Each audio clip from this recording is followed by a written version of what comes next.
做了半辈子的家电销售，告诉你7种不建议买的家电，花钱多还不实用。1. 不买激光电视。所谓的大屏激光电视，说白了就是个能发声的投影机，和传统的液晶电视相比，抗光性差，画质效果更是拉胯。激光电视的亮度低，是个致命的硬伤，还被聪明的厂商营销为更护眼。另外，画质的清晰度也不如液晶电视，几万元的激光电视还不是真 4K 分辨率，而现在的超高清画质的 4K 液晶电视价格已经非常实惠了，85英寸的5000元就能买到，98英寸的更是跌至15000、6000块。所以还有什么理由去选择激光电视？2. 不买洗烘一体机。所谓的一体机，就是一台机器就实现了洗涤和烘干衣服的全流程，看着确实很实用，但是中低端价位的洗烘一体机多数都是冷凝式烘干，技术相对落后，干衣效果差，且耗时长。而高端的一体机虽然多数采用更先进的热泵烘干技术，但价格偏贵，容量还小，也不实用。所以建议有烘干需求的家庭选择独立式的热泵干衣机。3. 不买多功能晾衣架。所谓的多功能晾衣架，就是在传统晾衣架增加了电动升级、加热烘干、大屏照明、紫外线杀菌等一系列的附加功能，价格则要卖到2、3千。说实话，这些附加功能里比较鸡肋的就是烘干和杀菌功能。加热烘干说白了就是向下吹热风，效果很差，通过紫外线灯杀菌除螨还不如太阳光照实际。所以家里有晾晒条件的就买个带电动升降功能的即可，如果有烘干需求，不如加点钱升级个干衣机更实用。4. 不买智能冰箱。所谓的智能冰箱，不过是在冰箱上搭载了一块可以连接 WiFi 的显示屏，和普通冰箱相比，增加了视频播放、智能菜单、语音助手、人身识别、体脂检测等等，功能真的是五花八门。但是在我看来，这些附加功能都是噱头大于实用，而且还会不断的增加冰箱的功耗。所以咱们千万不要为那些打着高科技口号的智障功能去买单。对于大部分家庭来说，就选择做好食物保鲜和冷藏的基础款冰箱才实用。5. 不买水槽式洗碗机。所谓的水槽式洗碗机，就是洗碗机和水槽是一体式的。水槽式洗碗机的优势是更节省橱柜空间，而且能洗果蔬，拿取碗筷不用弯腰。但和嵌入式洗碗机相比，缺点也很明显。首先，在洗涤和烘干技术上就不如嵌入式，而且大部分水槽式洗碗机还没有消杀除菌以及存放功能。其次，水槽式的容量普遍偏小，碗筷多的时候还得分次洗。另外，一体式的一旦出现问题，后期维修也比较麻烦。所以综合来看，不如嵌入式洗碗机实用。6. 不买壁挂式洗衣机。所谓的壁挂洗衣机，就是能安装在墙面上的小型洗衣机，主打的是不占空间，家里小孩子的衣物可以单独洗，更干净卫生。但是壁挂式洗衣机的安全隐患大，工作时电机会产生震动，时间长了有掉落的风险，而且结构空间小，排污性差，长时间用更容易滋生细菌。另外，动辄2、3千的售价，性价比实在不高。所以家里有宝宝想单独用洗衣机，可以选择小型的涡轮洗衣机，价格便宜，还没有安全隐患。7. 不买极热式电热水器。所谓的极热式，就是预热不需等待，打开即出热水，和传统的储水式电热水器相比，体积更小，不占空间等优势。但是极热式热水器的弊端也很明显，功率大，耗电高，而且对安装条件要求严格。另外，毕竟是对水流加热，所以水流量和温度也不稳定。还有一点，靠机器供电对水流加热还会存在漏电的安全隐患。所以家里人口多，用水量大，建议选择燃气式热水器；人口少，用水少，就选择储水式电热水器，更安全。有哪些家电是你觉得买前科技感爆棚，用后谁买谁是大冤种的？随着科技的发展，一些新式家电如雨后春笋般涌现，其中确实有不少产品凭借自身的技术帮助我们解决了生活中的痛点，比如智能洗碗机、扫拖机器人、智能马桶等等。但也有一些产品所谓的技术性创新，实际上完全是营销噱头，虽说也曾经红极一时，但没火多久，销量就跌入谷底，不受大家待见了。比如本期分享的这5款家电曾被吹捧上天，如今却沦为笑柄，看谁还在乱跟风。1. 储水式管线机。管线机在这几年里可谓是风靡一时。所谓的管线饮水机，其实就是过去桶装饮水机的升级换代产品，只不过外形更加小巧，不占地方，颜值也高，而且比传统烧水壶更加方便。不但水温可调节，而且可以设置温度。无论是冬天泡茶还是夏天喝冰水，都能随用随取。但现在越来越多的人发现，其实管线机的水并没有想象中那么干净。很多人买之前都以为它是没有水箱的，等用过一段时间发现水发黄有异味，打开盖子检修时才知道是带有储水箱的。说句实话，这也是管线机天生的缺陷，水箱不能彻底清洗，管道日积月累，越用越脏。话说回来，大家愿意花大几千块投入管线机，说白了无非是想喝一口干净的水，连这点基本需求都无法满足的情况下，最终沦为笑柄，也真心不冤。2. 激光电视。其实自打激光电视问世以来，就一直争议不断。说实话，早期凭借其高颜值的抗光屏以及更护眼的卖点，还有大尺寸画面等优势，在前些年确实也受到不少追求高品质生活家庭的追捧。但经过这些年的市场检验，现如今早已经跌下神坛，不受大家待见了。在我看来，激光电视并不是价格虚高导致的，毕竟现在大家的生活水平也提高了。说到底，我认为实在是因为它毫无性价比可言。这么说吧，你别看它叫激光电视，但内行人都知道，说白了不过是个短焦投影仪。也就是说，投影仪亮度低、抗光性差的缺点，它全部继承下来。作为一个观影设备来讲，要说画质的清晰度以及色彩的对比度，那和液晶电视更是没法比。你可能不敢相信，上万元的产品居然还不是真 4K。很多人发现花大几万的产品买回家，白天稍微有点光线的时候还得拉窗帘，不然根本看不清。所以说，如今沦为笑柄也就不足为奇了。3. 洗烘一体机。所谓的洗烘一体机，其实从名字上不难看出，说白了就是一台机器，兼顾了洗衣和烘干的两项功能。关键是价格还不贵，与洗烘套装相比，也更加节省空间，一度成为中低收入家庭以及小户型的首选。但很多人买回家用过之后就直呼上当了，主要原因就是缺点太多，鸡肋得很。首先，烘干容量小也就算了，耗时还很长。其次，你别管几件衣服，连洗带烘，动辄1-2个小时。还有，它的烘干效率也不高，搭载的还是最老式的冷凝烘干，烘干后的衣物缩水严重，还皱巴巴的。还有，这种一体式的机器最大的问题是没有绒毛过滤器，这就导致它的风道特别容易脏，清洗也比较麻烦，特别容易造成衣物的2次污染。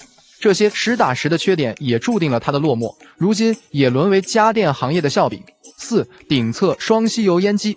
这种外观形似7字形的新式烟机，说简单点，就是一套烟机拥有2套动力系统，既兼顾了顶吸烟机的美观性，同时还具备了侧吸烟机排烟能力。不可否认，这种烟机的排烟效果和美观性确实都有提升，但技术方面还不是很成熟，也就是说噱头大于实用。就比如所谓的顶侧双吸，实际上油烟没扩散前就被侧吸口吸走了，根本到不了顶部，上面的顶吸配置就显得很多余。另外，工作时同时启动双系统产生的噪音非常大，体验感非常不好。还有就是双系统的烟机，因其结构复杂，导致故障率非常高，维修更换的成本也高，而且自身的售价也不便宜，与技术成熟、性能稳定的传统烟机相比，实在无优势可言。所以如今沦为笑柄也合情合理。5. 空气能热水器。空气能热水器是一种新式的集水加热的电器。所谓的空气能，它的工作原理其实和过去的太阳能热水器有些类似，前者是靠太阳光吸取热量，后者是利用空气提取热量。这类热水器主打的卖点都是节能环保、安全舒适，但很多人买完之后就后悔了，发现是真的不好用。首先就是如果室外温度过低，就无法发挥它的长处，而且冬天使用时需要开启电辅热，导致特别耗电。另外，技术也不如电热和燃气成熟，故障率高不说，维修也麻烦。还有就是市场售价也不低，动辄5-6千元还是品牌的基础款，因此普及率不高，沦为笑柄也在情理之中。现如今的电器行业已经特别成熟了，但是技术方面一直没啥看到的突破，都是把心思用在附加功能上了，然后加大力度做广告宣传，再培训销售员一通乱吹，价格就蹭蹭往上涨。所以不要过于迷信1分钱1分货，更不用去追求所谓的多功能。小东认为，对于解决刚需的电器，建议咱们就买基础款就可以了。比如下面我说的这5种电器，就没必要买太贵的，与其花额外的钱去买那些花里胡哨的功能，基本也是浪费，因为你也很少会用到。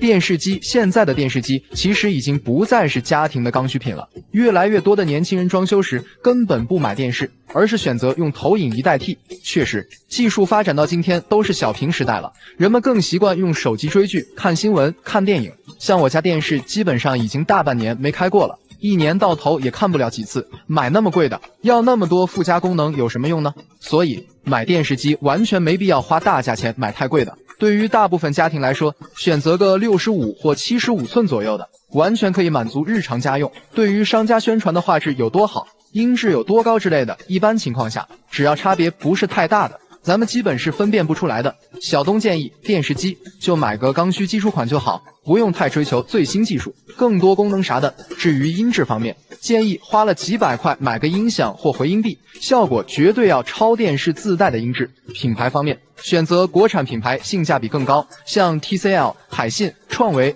都非常不错。平时喜欢玩游戏的建议挑选个大内存机型。分体空调，分体空调其实只要能满足人体对温度的需求，能稳定吹冷风、吹热风就够了。说实话，就算你问销售员1、2千的机器和7、8千的机器吹出来的冷风有什么不同，他自己都说不出来。基本上所有分体空调的功能和体验感都差不多，所以没必要买太贵的。尤其是立式的柜机空调，除了品牌不同所带来的价格差异，商家把大部分的精力都放在了外观的设计上。什么流线型空调、液晶显示屏空调，其实本质上都差不多。另外，像什么防 PM2.5、除菌消毒，你听听就算了，基本都是扯淡。小东建议，对于分体空调，主要看一下能耗就行了，相同能耗的就选最便宜的那款。另外，谁家质保期长，我就选谁家。至于品牌方面，追求技术领先的，像格力、美的、松下闭眼入就好了。考虑性价比的话，像科龙、奥克斯、华凌等，价格方面更实惠。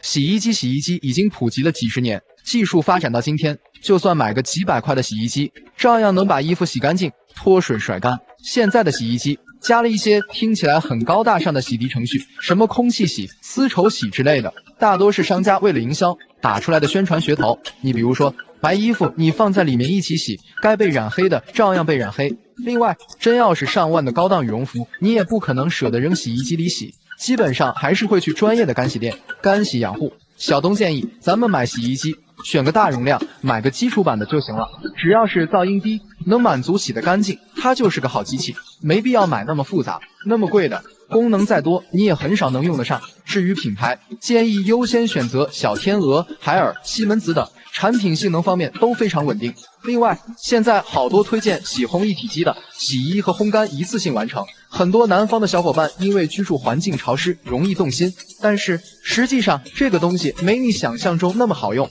而且洗烘的时间太长了。如果确实有烘干的需求，建议买独立的干衣机，烘干效果更佳。净水器，家电行业里面最大的智商税一定就是净水器。咱们从小不都是喝自来水长大的吗？这不也活得好好的吗？商家说自来水有多脏，还不就是为了忽悠你买他的机器吗？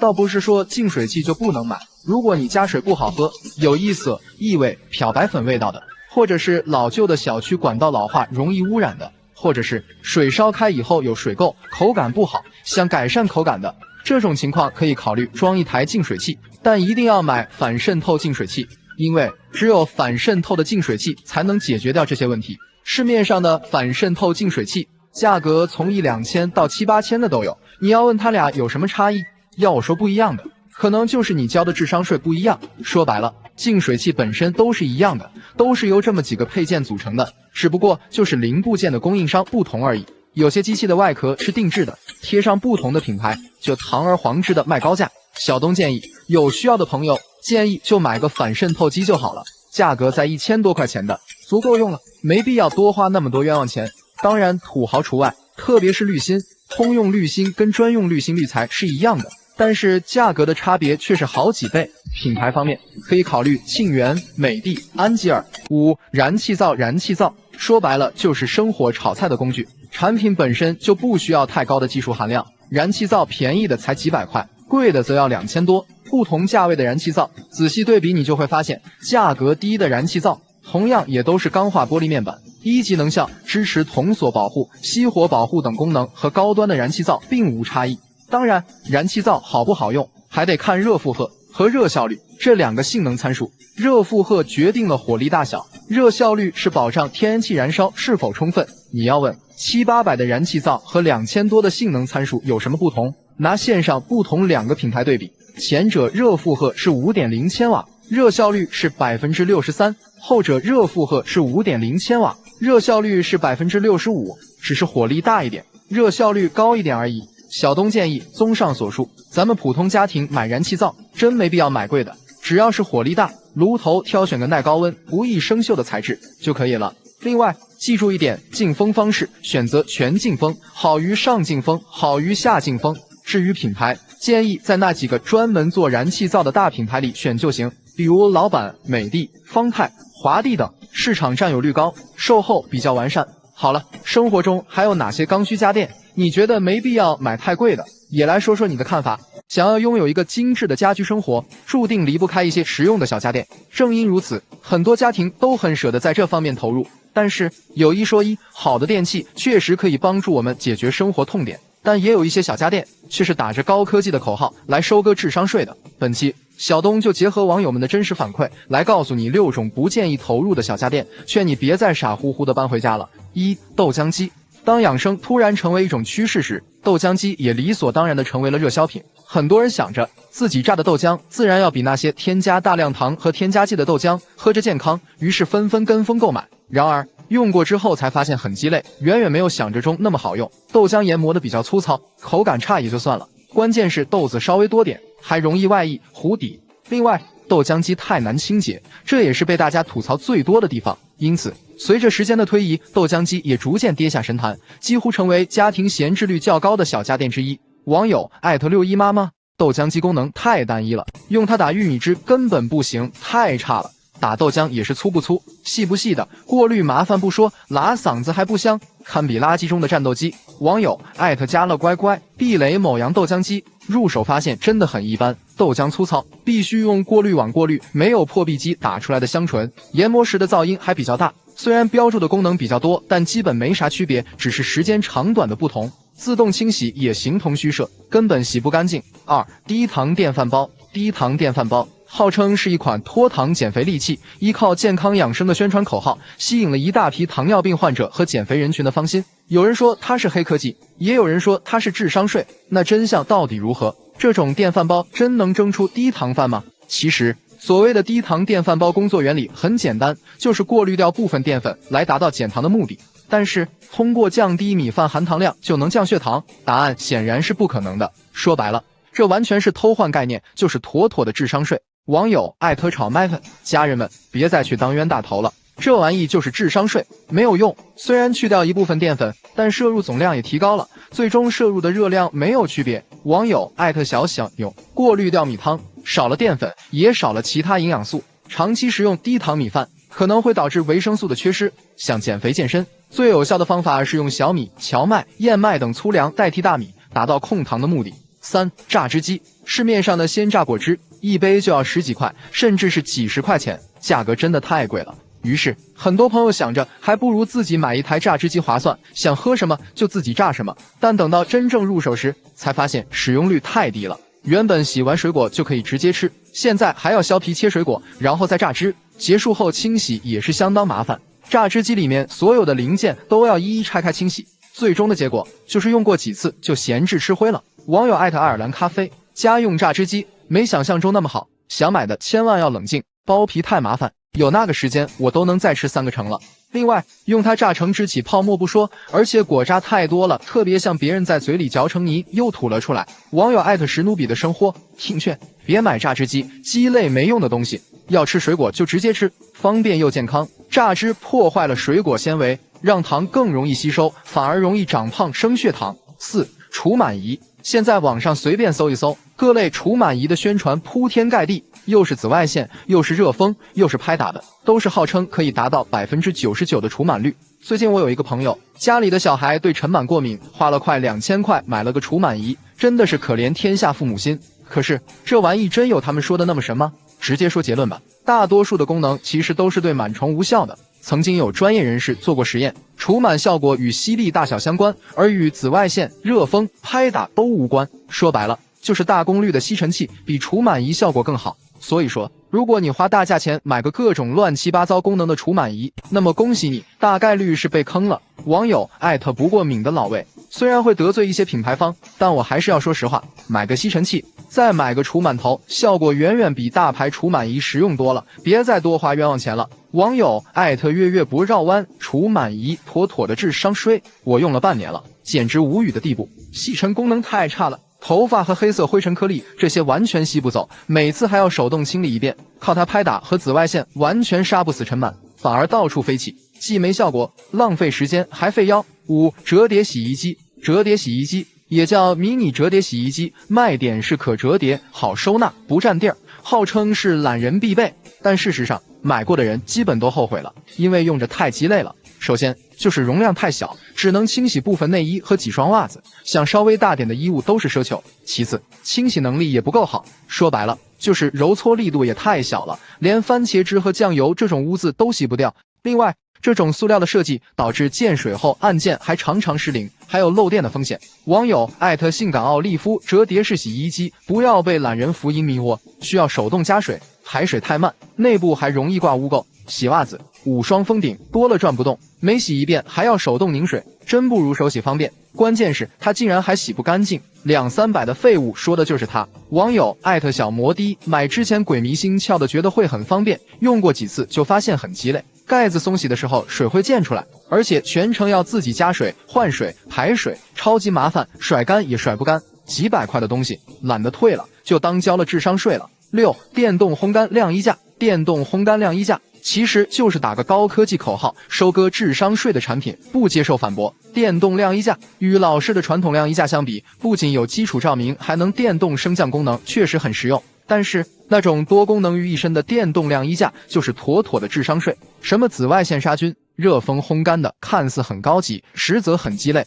烘干效果差不说，而且还特别的费电，还不如挂在阳台上风干效果好。这种鸡肋体验并不是我个人观点，而且无数人踩坑的经验教训，动辄3-4千的售价，依靠它来烘干，还不如投资一台单独的烘干机呢。网友爱吃汉堡的安琪拉电动晾衣架，烘干功能真的是智商税。买之前想着下雨天有烘干功能能挺好，安装之后才知道根本没有，吹出来的风还没吹风机热，想吹干衣服等猴年马月了。网友毛毛的家电动晾衣架，别买什么烘干杀菌的，这些鸡肋功能都是为了加钱设计的。我家也买了，花了3000多大洋，啥紫外线消毒、烘干都是骗人的，效果形同虚设。结语在这里也想奉劝这些小家电厂商，打着高科技的口号却收割智商税的产品，终究是走不远。当消费者意识到被骗后，损失的不仅是口碑，最重要的还有诚信。家用电器在生活中的重要性不言而喻，但是对于一些新型电器，大家对他们的看法却是褒贬不一，好像装与不装都会带来一系列的问题，让人纠结不已。比如下面分享的这4种家电，装了的和不装的网友都纷纷喊后悔。那到底要不要装？或许看完本期内容对你会有所帮助。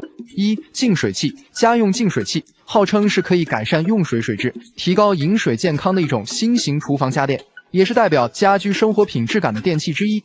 没装的人后悔，网友汤圆很圆，当初功课没做足，只装了前置过滤器，没装净水器。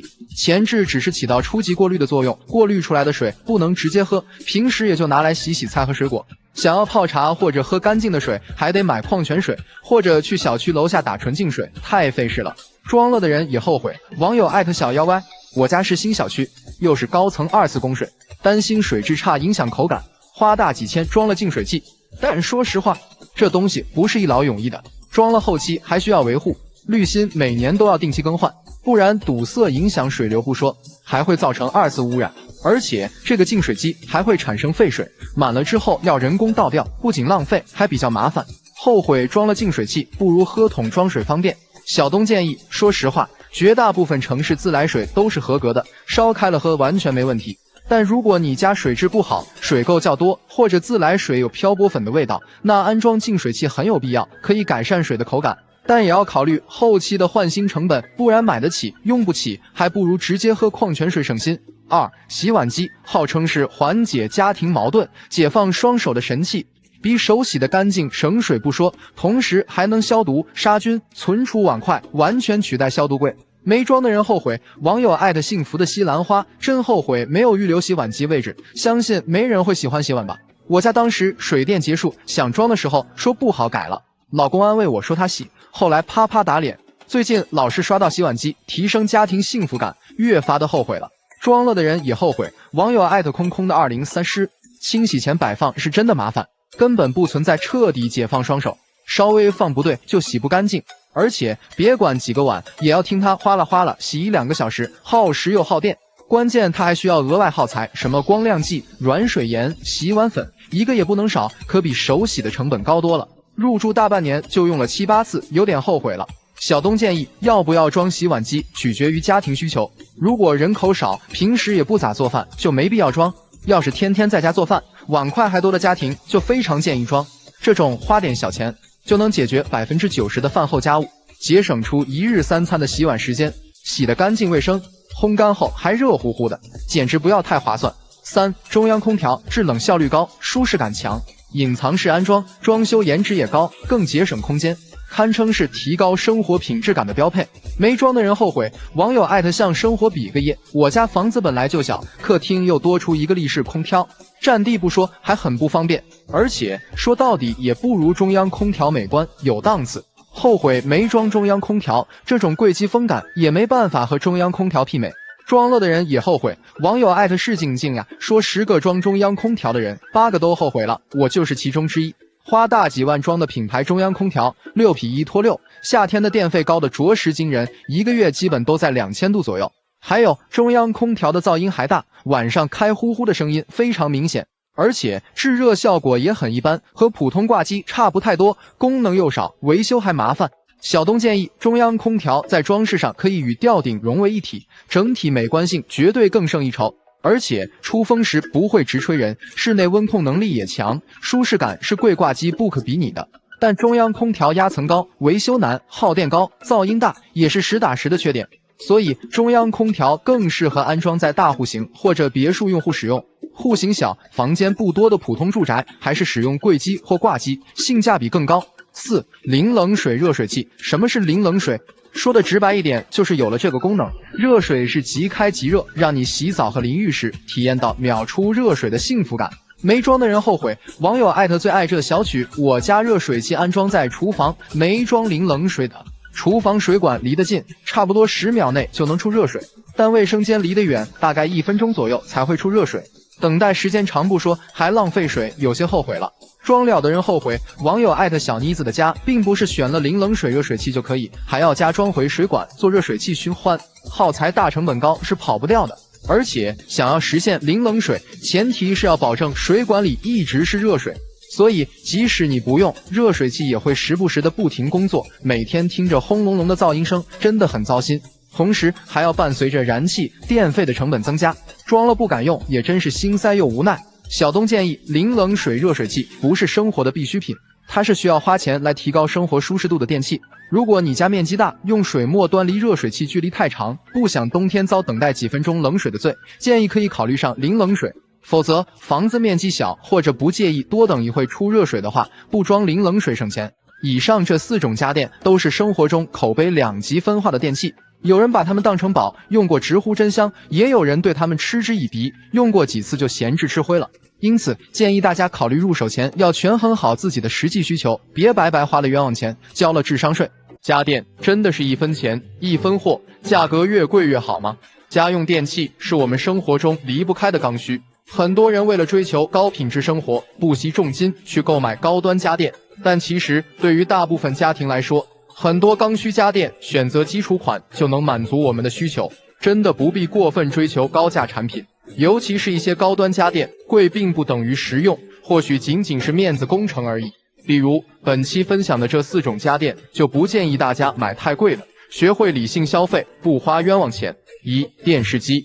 现在的电视机市场产品真的越来越卷，50寸以下机型甚至800块就能入手，但这丝毫不影响高端机型的销售，甚至每年各大厂商还会推出很多新款产品。要说便宜的电视与贵的电视相比，两者的观影体验确实天差地别。上万元的高端机型不仅电视屏幕巨大，而且画质效果更加清晰流畅，同时还拥有高度化智能功能，甚至无需遥控器即可轻松切换节目。但是咱们购买电视前有没有认真想过，你家的电视能看几次呢？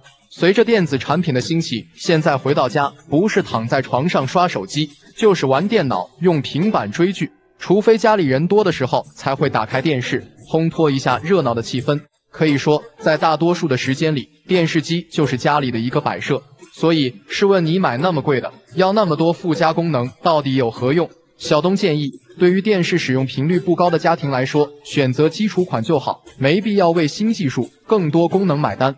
5000预算范围内，挑个大尺寸屏幕的即可，就算平时不看，摆放在客厅也显气派。2. 电热水器。热水器也是家庭生活中不可或缺的家电之一。很多人在选购电热水器时都会陷入纠结，究竟是买价格昂贵的，还是价格相对便宜的？说实话，储水式电热水器已经普及几十年了，技术发展到如今，就算几百块的产品，也能满足提供生活热水的基本需求。至于动辄卖到5、6千的高端产品，无非是增加了一些花里胡哨的功能，比如什么智能控制、提前加热、离子除垢等等。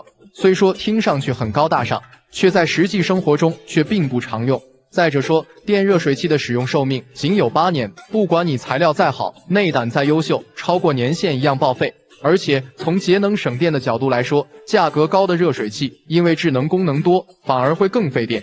所以选购时只要关注核心功能和安全性就可以了，千万别被那些炫酷的附加功能所诱惑。小东建议，其实选购电热水器并不难，只要热水输出率不低于 90%， 功率不小于3000瓦，同时具备防漏电保护功能的，满足这3个条件，1、2千块价位的，同样是好产品。当然，如果家庭人口多，建议选择储水容量在60升以上的，才能确保充足的热水供应。3. 冰箱。目前市面上的冰箱不仅品牌众多，价格跨度也是高低不一，便宜的只要1、2千元，贵的则要卖到上万元。要说1000多的冰箱和4、5千的冰箱相比，在性能体验方面区别还是蛮大的。太便宜的冰箱不仅容量偏小，制冷技术落后，容易结冰霜外，保鲜效果也是不尽人意。但反观5000块钱的冰箱与上万的冰箱比较，使用上的体验差距可以说是微乎其微。所谓的高端机型，无非是在外观用料上更高档一些，看上去更高大上一些，里边的存储分区更精细一些，仅此而已。说白了，冰箱的本质工作就是食物冷藏和保鲜。虽说上万元的高端冰箱在保鲜技术方面有所提升，但食材放久了还是会出现风干、串味、腐烂等问题。而且冰箱再贵，保鲜技术再先进，也不如菜市场刚买回来的新鲜。所以对于选购冰箱，根本没必要多花钱。小东建议，预算在5000以内的，挑个颜值高的、容量大的，足可以满足日常所需。对于高端冰箱而言，溢价换来所谓的高科技保鲜、智能化体验功能，生活中真的很少会用到。4. 油烟机。要我说，家电行业里最大的智商税就是高端油烟机。这么说吧，厨房烟机发展这么多年，技术方面没见啥突破，但是产品价格却一年比一年高，真是离谱。现在市面上的油烟机几百块的也有，贵的则要卖到6、7千元。我承认，高端油烟机不仅在外观设计上做了升级，同时还增加了一些智能化体验，比如挥手感应、油烟自清洁等，但在排烟性能方面却没有很大改善。对比后你就会发现，价格便宜的烟机同样也能做到大吸力、大风压，与高端烟机相比，性能参数上差异并不明显。也就是说，你花高价购买的高端油烟机，换来的仅仅是外观上的提升以及智能化的便捷体验，仅此而已。但这些花俏的附加功能，对于大部分家庭来说都不实用，选择基础款烟机，足可以满足日常需求了。小东建议，选购油烟机真不必追求昂贵的品牌和花哨的功能，只要风量在17米以上，风压大于300帕，噪音值小于65分贝，满足这些性能参数，2000块左右的烟机就非常优秀了。最后想说，无论买任何家电，最重要的还是看实用性。家用电器说白了就是用来方便生活的，不是用来摆设的。所谓的高端家电，很多智能化功能，其实咱们日常生活中根本就用不上，适合自己实际需求的才是最好的，才能让咱们的生活真正便捷舒适。